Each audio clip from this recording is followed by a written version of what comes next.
Well, I reckon today's video, it's going to be filled with optimism, hope, delusion, bias, and one-eyedness. G'day from the West, Lucas here. Welcome back to Footy West. Now today, we are going through 5 things to be excited for, to look forward to for the West Coast Eagles in season 2025. And don't forget, if you like what you're hearing right now on Footy West, make sure you like, subscribe, turn on post notification bells so you never miss any content out here from the West. But let's get straight into things. And there's quite a few things, believe it or not, that as a West Coast fan, you can be looking forward to for the upcoming season. Obviously, there's been a few seasons where now that West Coast have been in the dumps at the bottom of the ladder, and they're probably not making finals this year, unfortunately. But I think they're certainly moving out of that doom and gloom passage. Number 5 today on the list is there's some positional changes coming up this year, and I think we can be very excited about some of those changes that we are potentially going to see throughout the season. But one that particularly comes to mind and is going to be quite significant for this season is Ryan Marrick. He looks like he's going to be probably moving to the back line. I think he played a lot of time up forward, played a bit on the wing towards the end of the season. He looked okay there. He looked more than okay. He looked pretty good there. But I reckon he's going to really flourish out the back, and I reckon that could be his permanent home, or at least for a majority of the time. I think he's got very, very good foot skills. He's got the potential to be one of the best kicks in our team, in our whole side.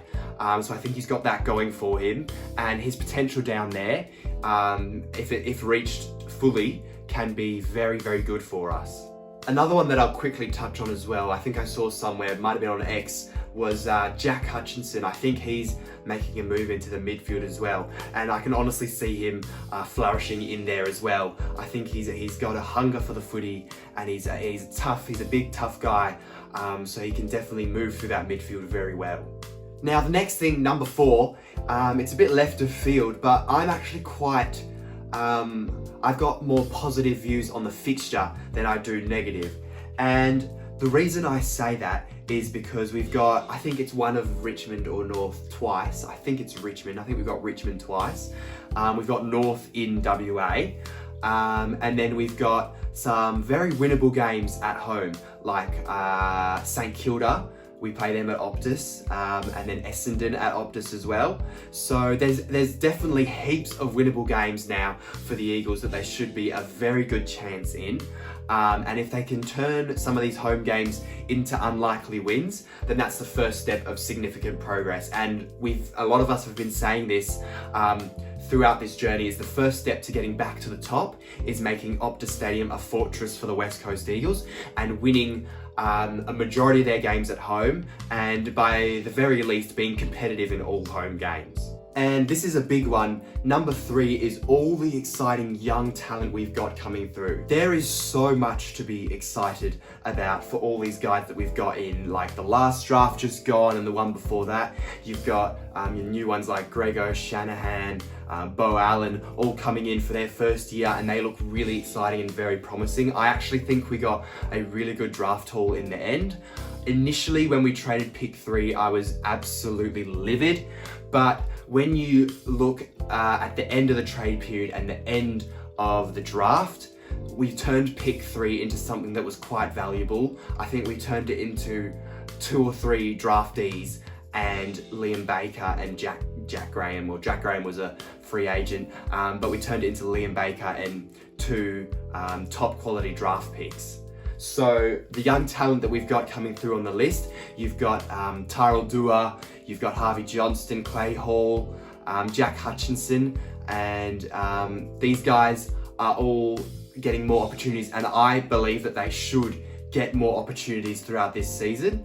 As we phase out more of our veterans, there's a few retirements coming. I think Jamie Cripps, this will be his last year, and I think Dua is a perfect replacement for him. I'm really, really keen on him, and I hope Clay Hall gets more opportunities. I hope Harvey Johnston stays in the side as well. I would have him lining up in round 1. And then the 2024 draft class as well, like I touched on. The first to 4 years, they all went on a camp, I think, up north, I think it was, and it was good team bonding. And I think it's really exciting for them to be able to get that opportunity and ready themselves for the big time AFL, because these young guys are really, really exciting. And I know I keep saying it, but if you blood these guys and you give them the experience, you can see which ones are up to it, which ones might need a bit more time to come through. But it is a really exciting phase for the club, and these young guys are really going to love it. And I touched on it earlier again. I'm really big on Tyrell Dua, and I think he needs an opportunity to start in the lineup. He is very Jamie Cripps-like, and I know we've got Matt Owies as well for that, but I think he is, if given the opportunity and reaches his full potential, he is going to be a star of the competition. I really do believe that. I think he's got the swag for AFL footy. He's very zippy between players and towards the goal, and he's got good foot skills as well. I remember he kicked a goal in Tassie against North from about 50 out, straight out of a stoppage, I think, and it really highlighted his ability to just grab the ball and go and kick it for the goals. But I did see something somewhere as well that he might be playing on the wing, and again they can use his speed, which is another attribute of his, and they can use his speed up and down the wing. So there's lots and lots of potential for Tyrell Dua, and I think he needs to be in this side. And my next point sort of links into this as well, is we've got returning youngsters. We've got two big name youngsters, if you want to put it like that. You've got Noah Long coming back from, I think it was an MCL that he did against the Bombers last year. And that's really, really exciting for him. I think he's another one with a lot of potential to be a very, very good player for us. And I think he'll be a very consistent player. Again, another one who reminds me a bit of Jamie Cripps. And yeah, he's just got a good footy knowledge, I think. And yeah, he's very consistent. I think he'll be very consistent, and he's just got a good sniff for the goals. You know, he finds the ball and he goes towards goal. Gets ball, goes goal. That's what you want as a little small forward. And then on the other hand, you've got Elijah Hewitt, and boy, am I excited for him. I am so excited to see this bull back in action. I think he's going to play more midfield minutes, which is what I was rooting for back in 2023 in his first year, and he'll have some flexibility to go forward, but I am so excited to see him back. He looks as fit as ever. It sounds like he's had a massive preseason, a very good preseason, and it sounds like he's raring to go alongside Harley and like Ruben and Brady Hoff as well as another guy who I think is going to have another great year. But it's so exciting to see these guys, these young guys who've had a lot of time out of the game already in their early on in their careers. And I think it's really exciting for them to be able to get back to it full time and be able to get another extended crack at it. I think Noah Long and Elijah Hewitt should be walk-up starts to round one. And I'm trying to think about the balance of this youth and the experience.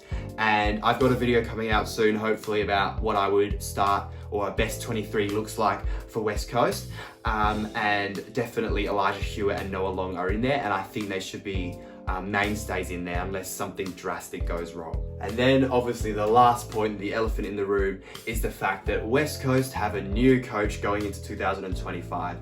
And I think this is something that all West Coast fans should be embracing with positivity, with hope.